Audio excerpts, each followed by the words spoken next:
So I just got back from the Tiny Pony. I had a package sitting out front. I'm very excited about this one. If you've watched this channel at all before, you know that I like the smaller stuff. And you know I like the cheap knockoff stuff. Because sometimes it can be better than the real thing. Like the Austar AX30, which is also known as the JJRC 8801, I think, which are basically Injora TRX4M knockoffs that have better electronics than the real thing for about a third of the price, with mostly interchangeable parts. And this is the AX30, which is their Scx30 knockoff. From what I've seen, it looks almost exactly the same. This one's got like a G-Wagon body, which is not necessarily my favorite style, but you know, perfect platform to modify and find some custom bodies for, or whatever. So, all right. First of all, smells like plastic.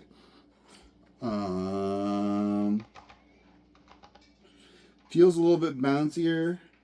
Also, this is fucking crooked. What's going on? I wonder if the body mounts are the same. Dude, it's crazy. Looking at this thing, it looks exactly like an Scx30. Tires are maybe a little stiffer. Some of the production value might seem a little skimped on. Like just like the plastic on the little ESC combo thing over here. It's just not quite as clean as an Scx30. The build quality doesn't seem quite as nice. But the form factor of this remote is infinitely better than what comes with the 30. So if you're going to be like putting new shocks and new tires and wheels and upgrading a bunch of stuff in here anyways, unless you're going to change the electronics, I already feel like this is better for just like traveling, because the big clunky controller that comes with an Scx30 is kind of ridiculous. It's like twice the size of the car, and like this is something you can throw in a bag, especially if you know, drop this body and went more like one of those little tiny Lexan bodies. Kind of interesting. This comes with a whole extra set of plastic links. I don't know why. I don't know if they're any different than what comes on here, but it seems like a thoughtful gesture, I suppose. All right, so side by side, kind of minor thing, but first thing I noticed is on this AX30, the wiring arrangement looks similar here, but just you know, Axial does a good job of just pushing all the wires out of the way and making it easy to plug in your battery. Whereas this one, I had to flip the battery around because this cable was too short to even reach here. And then once I could reach, it's like, I don't know, had to get all the wires out of the way. It's just kind of poorly arranged, and not the architecture of the vehicle, just all the wiring could have been managed better on assembly. We're looking at a slightly longer kind of frame with the C10 here compared to this one. The motor on this one feels to be a little bit longer but skinnier, but kind of same overall. These shocks are a lot bouncier. I mean, these are still friction shocks, so I don't know why these are so bouncy. I'm probably gonna fuck around with a build that has no springs anyway, so maybe that will, um, you know, I think at this scale, the springs are kind of unnecessary. Other than that, the tires are stiff. I mean, these are little like fucking gummy bears, super squishy, and then these are I don't know, cheap toy stiff. All right, so we just turned it on. Um, I gotta say, I think I'm pretty impressed by this remote and the electronics. First of all, we got all these channels here. I don't know what any of them do except channel 4 to turn the lights off. But, I mean, maybe that leaves room for more upgrades later. But we got steering trim, standard, steering. Got the speed here, so you can actually like crank this way down and get like a really nice, really slow crawl. Let me turn off the steering.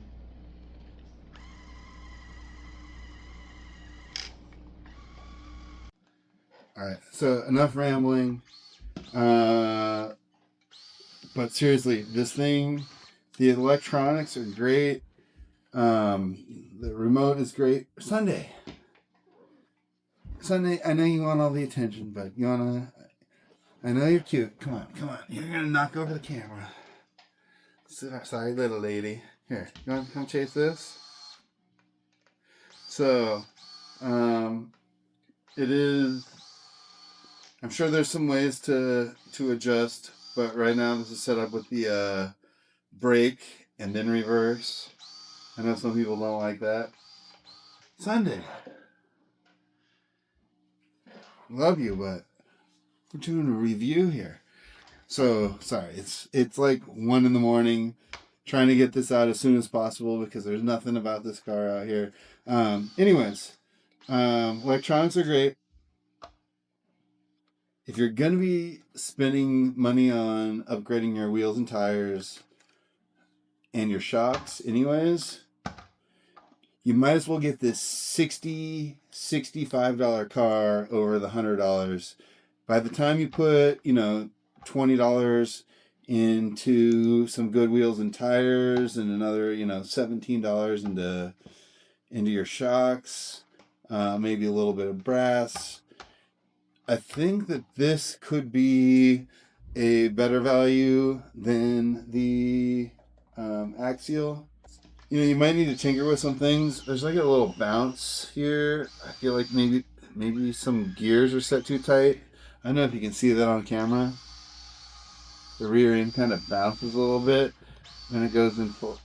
Let me slow it down a little bit so you guys can see it bounce a little bit more. So you got the slow, that knob is kind of cool.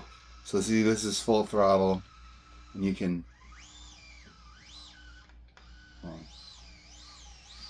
So I'm just tweaking the knob.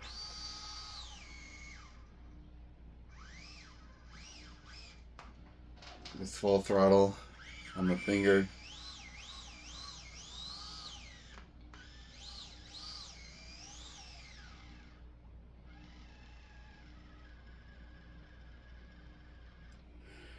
And then with the steering adjustments here, setting your endpoints. I mean, the electronics are almost maybe made for a like a race, more of a race car. But anyways, they're nice electronics, and the form factor on this is phenomenal. One of the best remotes with little thumb steer. It's been like 100 degrees outside in the daytime, and now it's pitch black outside, and I don't really have a good place to go test this, so I don't know. Oh,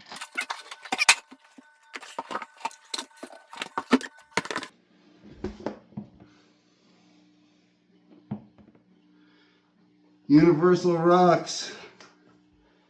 All right. We got the mammoth course here.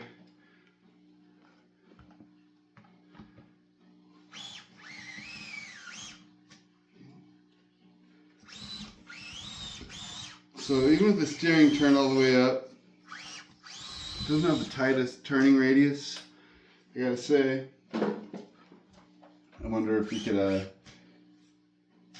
kind of mess with the endpoints a little bit in another way. Like even though this is cranked all the way up on the remote, or if there's something we could trim on the axles. It does have a little aluminum motor mount. You can see when it flips over, you can see that red aluminum popping through. So this body is top heavy. It likes to roll, but I mean, for starters, you could probably take off the spare tire. So I'm gonna see.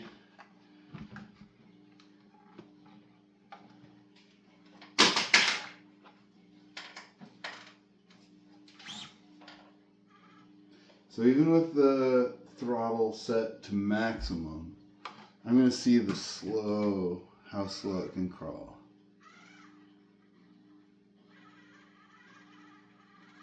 That's not bad.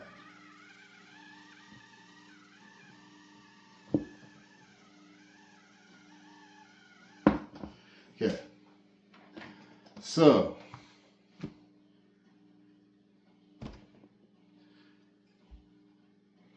I think we can do some further in-depth reviews, but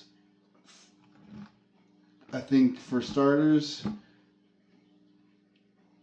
if you're already planning on upgrading your wheels and tires, $65, this is a great bargain. Like I really can't tell too much of a difference between this and one of the stock Scx30s that has a heavy plastic body with a spare tire on the back. I got some brass parts from Hobby Details. This is a pretty darn good Scx30 alternative. For $63 is what I paid for it. $68 after shipping. So let's round that up to $70. That gives me $30 for wheels and tires and shocks. Or a Lexan body and wheels. I'm not quite sure how to help you with that. I wasn't talking to you, Alexa. I'm not quite sure how to help you with that. I wasn't talking to you. Whew. Late night RC car reviews.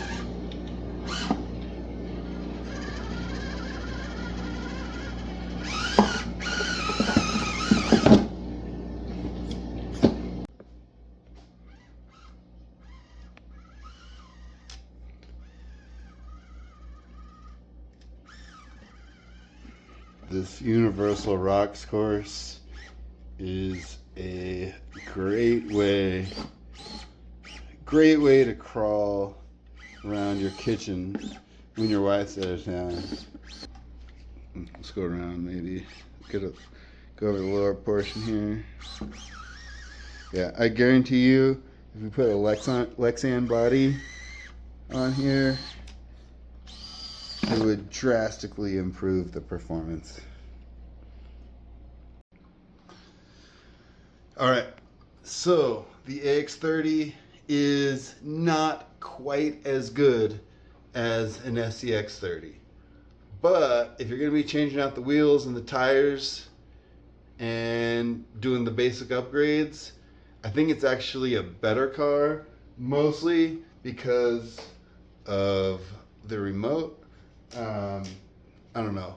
The Scx30 remotes are huge, twice the size of the car, and not as many buttons and knobs and fun stuff to adjust. Not that it matters a ton, but yeah. If you're gonna do upgrades anyways, get the $63 AX30. That was my quick late night review of the AX30. Tune back in and subscribe if you want to see my upgrade video where I plan on swapping out the wheels and tires. Maybe probably the body too, something light and Lexan. And this car was pretty great. Hey Sunday, do you notice that this remote stands up on its own?